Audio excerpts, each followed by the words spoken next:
program is brought to you by Emory University. Gatsby. He had a grand vision for his life since he was a boy. I'm gonna fix things just the way they were before. Just you and me. No amount of fire could challenge the fairy tale he had stored up in his heart.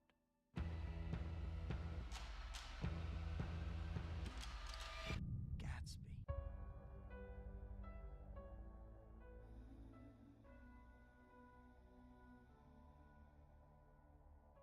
The question that everybody is interested in is, who is this Gatsby fella? Who is the millionaire playboy next door?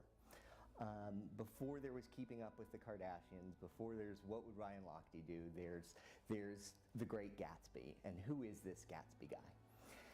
And so we have a sort of natural attraction to wealth, power, youth, beauty, and so that's what draws a lot of people next door to the lavish parties that Gatsby throws.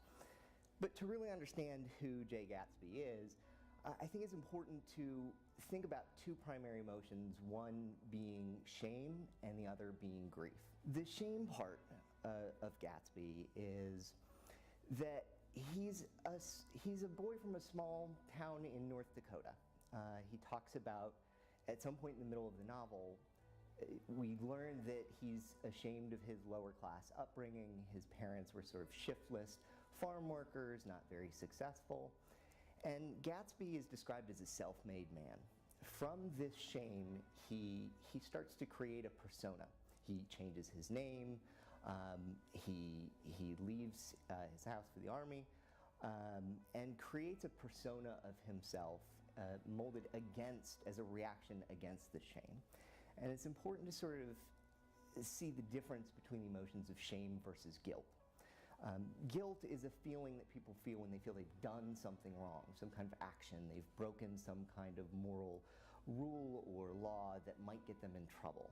Shame is something more fundamental. It's a feeling about the self, a feeling that something about the self is wrong or damaged. And to understand Gatsby, you have to see the ways he reacts against that shame of those lower class upbringings. And he does it in this exaggerated, lavish displays of wealth and ostentation.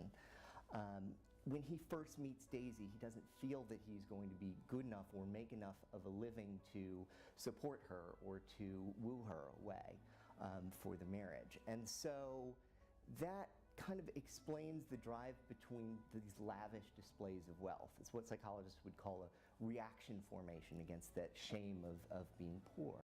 How it feels to chew 5 gum.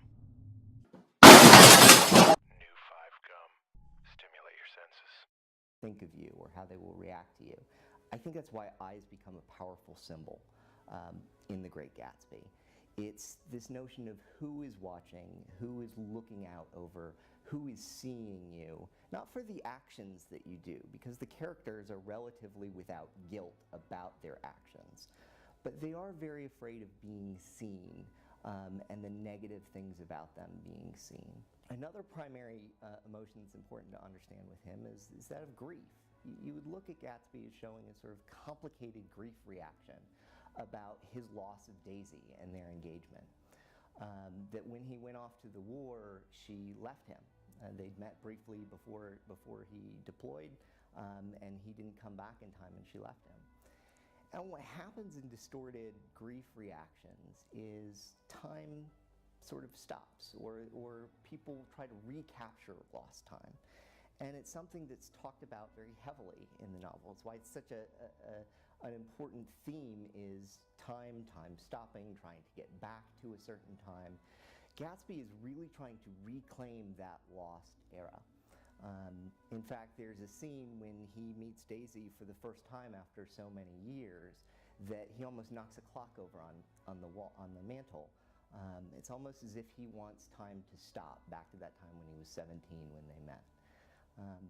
So with distorted grief reactions, you see people who are stuck. They can't move forward in their lives. They obsess or ruminate and become depressed and really try and recapture something that was lost. And as part of that, there's an idealization that goes with it. An idealization of Daisy and who she was, and an inability to see her flaws or the flaws in their relationship. And so he's stuck on this ideal image, that green light floating across the dock that he's looking out for and reaching towards. But the more he tries to get back to that time, the more he can't recapture it. He can't rebuild the life that once was. And so he's stuck not being able to go back to the past and recreate that life, but stuck not being able to move forward either. And that's where his great tragedy comes in.